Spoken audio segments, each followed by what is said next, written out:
Yes. So that is part of what I believe in, that every person has his or her ability to actually influence their own work and also the process that they are engaged in. Yeah.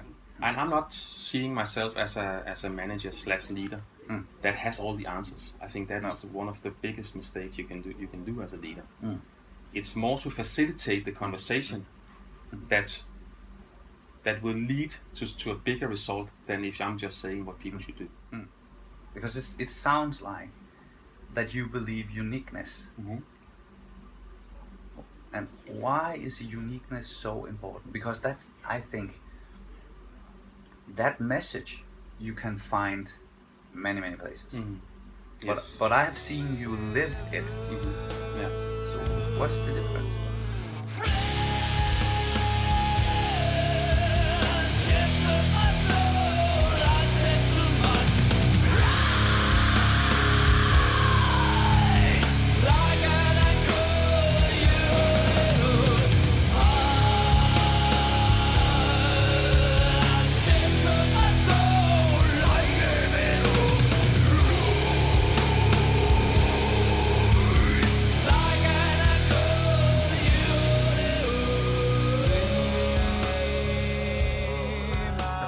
So Lars, you are a manager, and you've been a manager for many years. We have worked together. I've seen you in action. You are in the corporate world. You are in a Fortune 500 company. What is your core values as a leader within this strictly business world?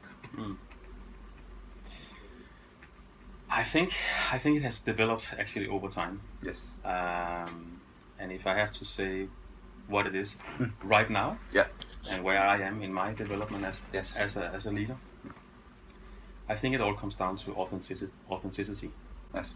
And with that I mean, because I often have a lot of newcomers in the company asking me, what should I do in order to get to where I want to be?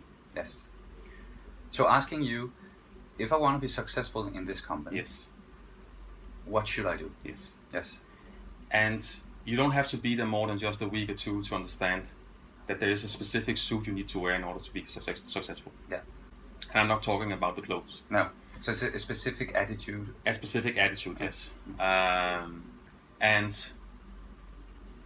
the person that I am would like to try to change that suit. Yeah. Like to try to change the perception that there is a specific way you need to be in order to be successful.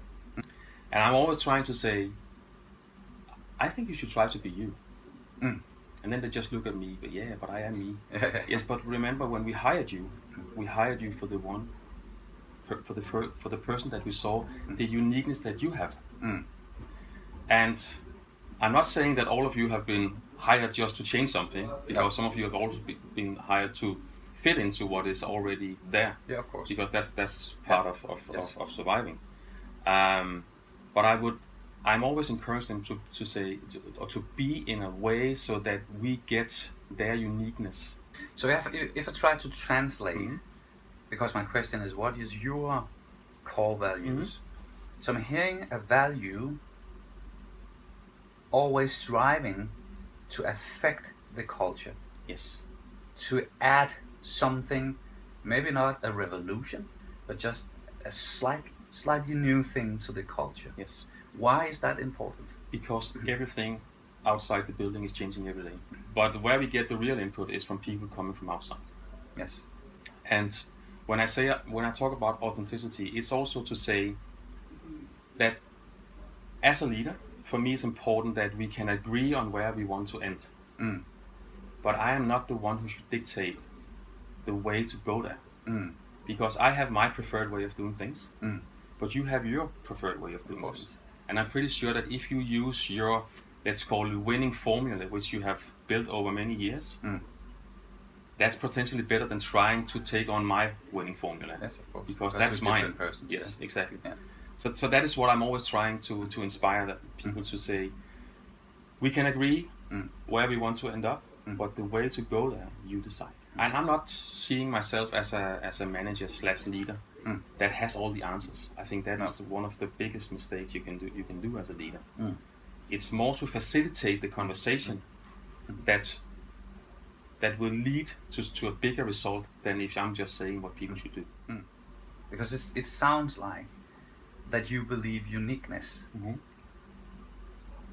And why is uniqueness so important? Because that's, I think, that message you can find many places.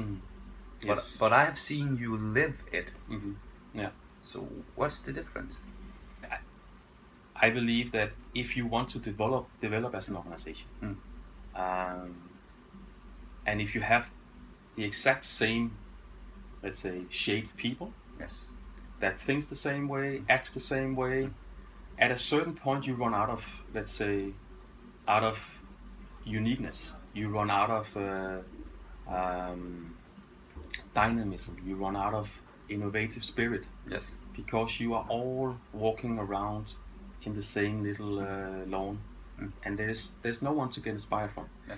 I think one of the quotes I've heard from your mouth, and I think if I remember you correctly, the analogy was taken from Tiger Woods. And you told me, I can't remember what we were doing, but you told me he had this principle when he hit the ball and he has to go to the next hole, that he had a rule for himself that within 10 steps or 50 steps, mentally he should be moved on. Yeah, he has this 10 step rule. Yeah. So whenever he's hit a shot, it can be good, it can be bad. But when he has taken 10 steps, that's past. Yeah, that's the past. Yes. Now it's the next one. So now he's only focused on the next shot, and he's trying to, let's say, get the best out of the next shot. Yeah. What I like about that, also what I hear within what you're saying right now, or just before, is because one thing I've heard in business the last 20 years, I've been working with business people and being one myself, is that you need to have no emotions. What I like about that philosophy is, of course I have emotions, but I need to train myself to let go when it's the past, not to be taken by them. And I think maybe that's also what I'm hearing when you are collecting a team, building a team, that it might not, let me say it another way, I think that not every person within your teams make you feel good when Correct. you're looking for different colors. Correct. But I think it makes you more successful. Yes. What is it you are good at as a leader? What is your specific skill that makes you you? One of the things that I might have developed over the last couple of years is to be aware about my biases. Yes. So if I know exactly what will trigger me and what will not, Yes. it's much easier to engage with people in my team. So I'm not, someone who is trying to build my own success. I'm trying to build the success of the team. Yeah. And they see that.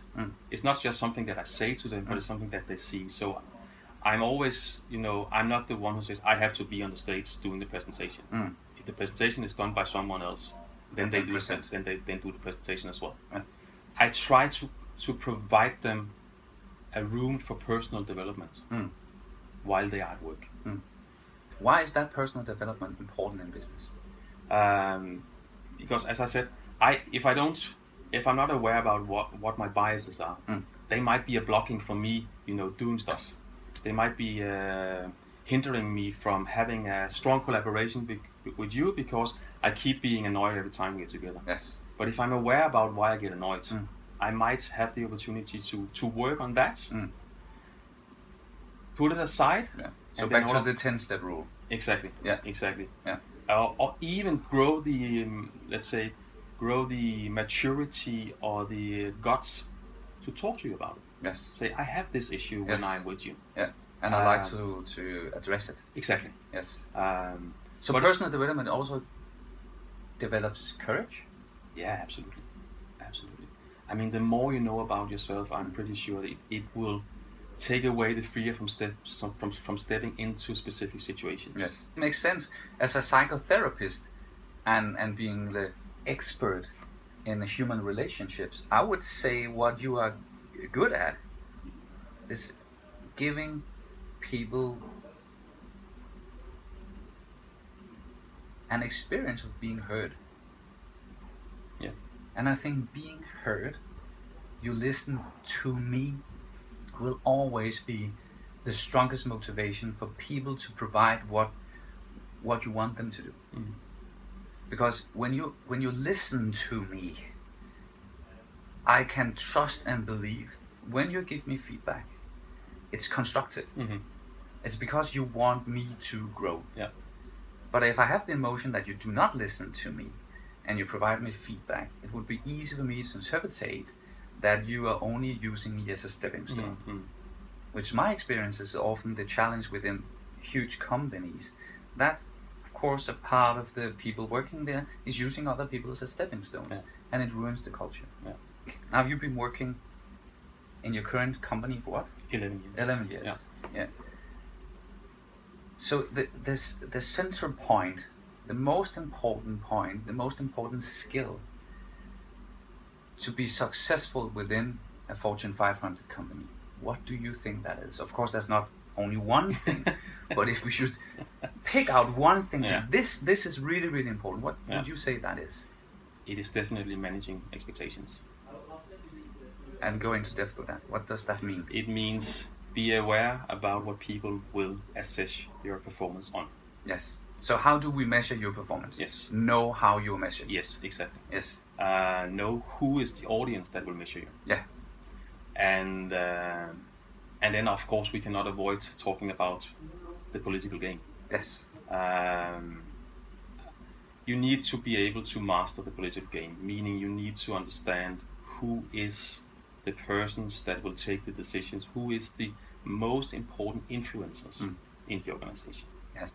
You need to have trust in yourself. Yes. You need to be able to keep your feet on the ground. Yes. Yes. So tell people what you're intending to do. Yeah. And deliver. And deliver. Yeah.